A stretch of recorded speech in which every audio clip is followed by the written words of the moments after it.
Labadiena, mėly televizijos žiūrovai. Vieną kartą keliavau mišku ir ant ąžuolo šakos pamačiau kažkokį tai gumbą. Gumbas labai savitas. Gerai įsižiūrėjęs pro žiūronus, pamačiau, kad tai paukštis. Bet paukštis tupėjo ne skersai šakos, kaip kad normaliai visi paukščiai, kad ir tupė, o išilgai šakos ir tiek prisiglaudęs, ir tiek panašus į ąžuolo žievę, kad tikrumoj, tiesiog stebuklas, kad aš jį pamačiau. O tai buvo lėlys. Lėlys, kuris visą dieną tupi nejudėdamas ant šakos, prisiglaudęs, ir jo spalvos, tokios kaip medžio, tiesiog neįžiūrimas. Jeigu jis tupi ant žemės, lygiai taip pat dingsta. Tai lėlys, naktinis paukštis, kuris naktį medžioja drugius, naktinius drugius. Štai mes jį ir matome tik tai naktį. Jo dydis, maždaug gegutės dydžio. Gegutės ir savo išvaizdą gal šiek tiek primintų gegutę, kadangi turi ilgą uodegą.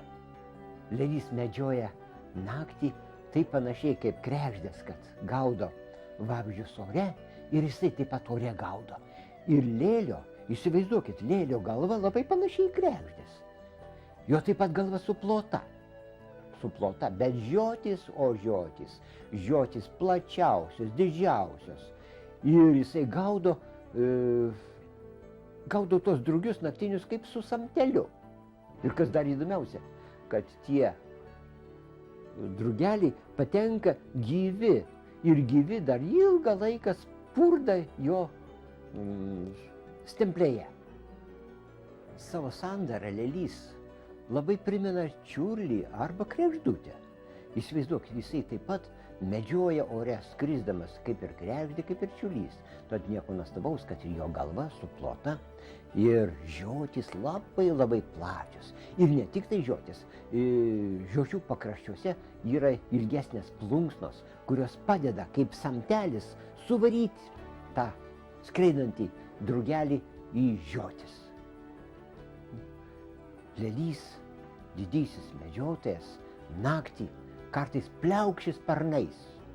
Pliaukši sparnais, tai yra patino vestuvinis skrydis ir jisai, mes galim pažinti lėlį, kadangi jo uodegos plunksnų galose yra 2 baltos dėmės, tai patino ženklas.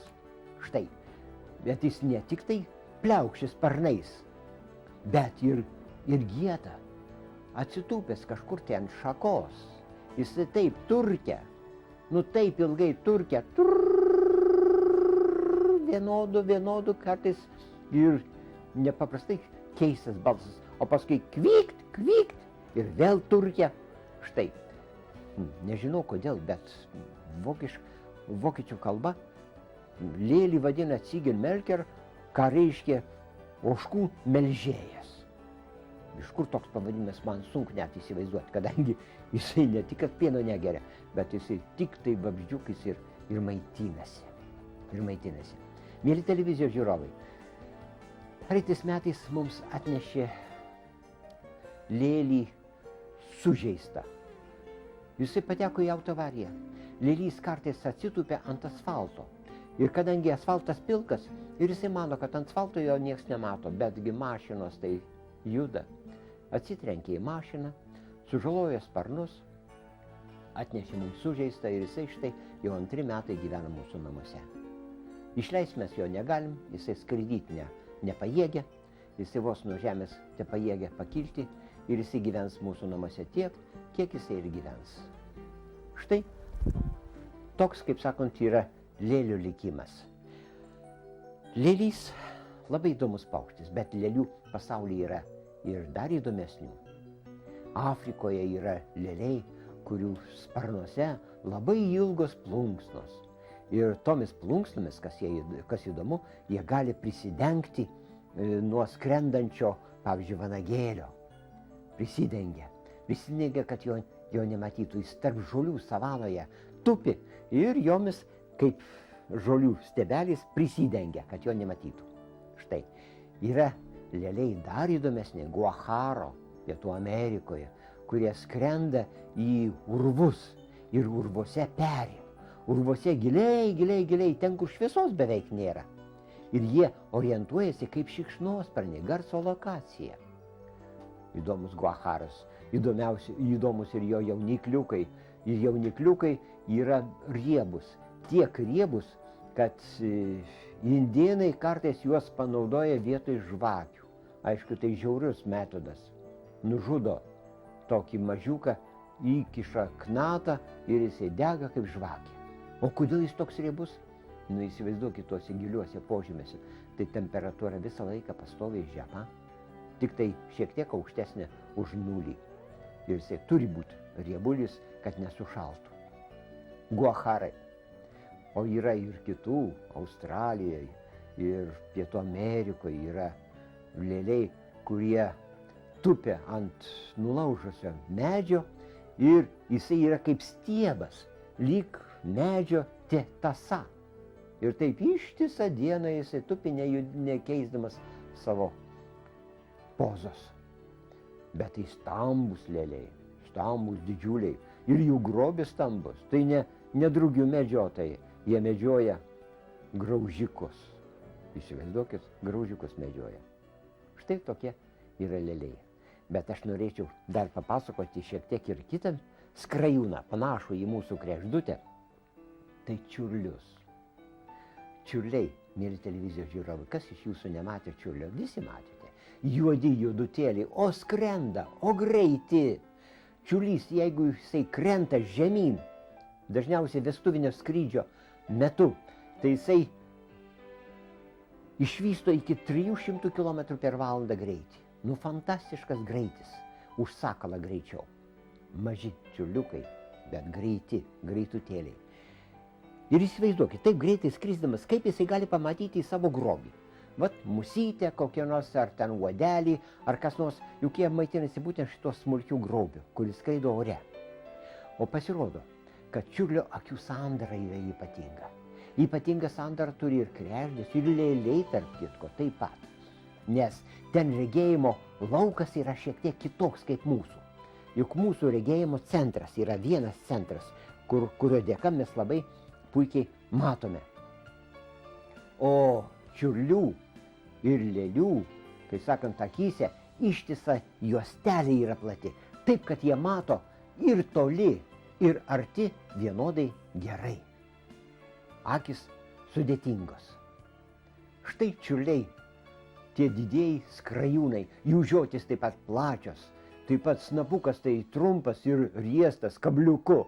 Ne veltui man vieną kartą žmonės paskambino, pasakė, kad turi mažą sakaliuką, juodą sakaliuką su riestu snapuku. O tikrumoje tai buvo čiurlys. Čiurlius neretai mums atneša į namus. Kiekvienais metais, bent po keletą kartų, ir šiemet mes jų gavom bent keletą. 2 jaunikliukus gavę išauginome iki suaugusio ir išleidome į laisvę, laimingai, tegul skrenda savo. Bet ir sužalotų. Tačiau sužalotų, mėly televizijos žiūrovai, jeigu jums pateks čiurlys su sužalotu sparnu, tai jo išgydyti praktiškai beveik neįmanoma. Nebent sparno galas būtų nukentėjęs. Tokių čiurlių mes išgelbėjome ne vieną. Štai. O jeigu nulaužtas sparnas prie pamato, kaip dažniausiai ir būna, tai jisai lengviau jį užmigdyti, pas veterinarus nuneš. O kaip su čiurliu elgtis, jeigu jisai patenka į jūsų rankas? Elgtis reikia įvairiai.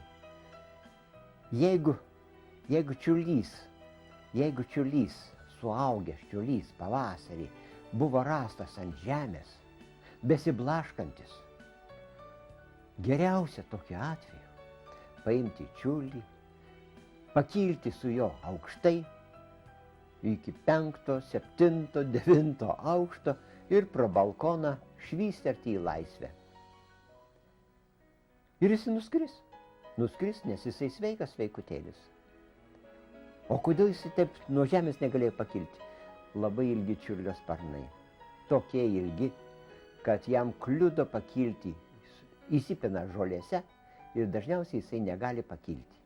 O jeigu mes jį išmetam iš balkono, tai viskas tvarko, laimingai. Štai. O kaip čiurlį, jeigu mes jį turim, kad ir jauną čiurliuką, kuo maitinti?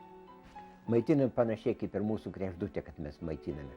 tai būtent kietai virto kiaušinį, sutrinam ant brokinės trintuvės arba tarkos, kaip žmonės vadina, ir pagardiname, jeigu mes taip galim sakyti, su pieno mišinių milteliais. Pieno mišiniuose mes ransime ir vitaminų, ir kalcio, ir kitų medžiagų, kurios reikalingos va šitiems vabzdžiams, vietoj vabzdžių, ir čiurliai laimingai tada išauga. Mes šiek tiek duodam ir vikšrų, tenai miltkermelis, bet jie nelabai nori, tai ne kregždutė.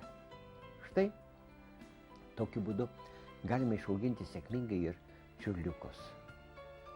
Čiurliai nuostabus skrajūnai, bet pasaulyje čiurlių labai daug ir labai įvairių yra. Mane labiausiai stebina tai kuoduotieji čiurliai, gyventis pietryčių Azijoje. Įsivaizduokit, čiurlys peri iš seilių nulipdytame lizdelį. Ir tas lizdelis viso labo yra kaštono dydžio. Įsivaizduokit, pusę kaštono. O kaip čiurlys telpa? Jis paprasčiausiai netelpa tokiame lizdelį. Jis tupi ant šakos ir priglaudžia pilvelio galą ant vieno kiaušinėlio. Vieną tik tą kiaušinėlį jisai deda. Ir tenai šildo. Išsirita mažas čiurliukas, išlipa ant šakos, tupi ant šakos ir tėvai jį maitina. Štai ir visas jo gyvenimas. Čiurlių mes turime ir kitokių. Man teko matyti čiurlius skraidančius Alpėse. Gražus skrajūnai. Kaukazo kalnuose jie taip pat gyvena. Stambesni už mūsiškius. Baltų pagurkliuku. Juostą baltą turi. O greiti, o skrajūnai, fantastiniai skrajūnai. Ir jie gyvena ne po vieną, o po kelis ir peri uolų plyšiuose. Panašiai kaip ir mūsų čiurliukas. Mūsų čiurliukas kur pasirenka savo perėjimo vietą? Kažkur tai skarda, atsiknojusi pastogėje, arba virš balkono kokią tai angą suras. Ir tenai tose plyšiuose jie sėkmingai peri. O kartais peri tiesiog inkiluose. Štai kodėl galbūt Šiaurės Amerikoje, kur kiti čiurliai gyvena, ir tenai mėgsta jie kolektyviai gyventi ir padaro savitus ilgus inkilus su daugybė angų. Ir ten apsigyvena 10, 15, kartais 20 čiurlių. Bene įdomiausias čiurlys, ne kregždė, tai yra salangana. Salangana, kuri gyvena pietryčių Azijos salose, Kalimantane. Ir tenai giliuosi urvuose, panašiai kaip lėliai, garso lokacijos dėka, susiranda savo tinkamą atbrailą aukštai urvuose, požeminiuose urvuose.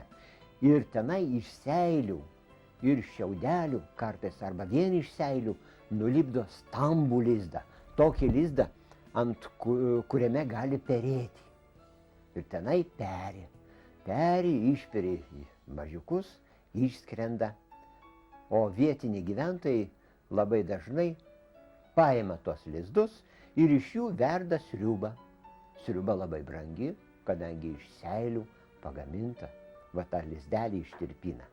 Matot, įvairių paukščių pasaulyje yra tiesiog stebuklas. Tai būtent tas ir čiurlys, ir lėlys, padangių skrajūnai. Viso geriausio, mieli televizijos žiūrovai. Iki kito karto.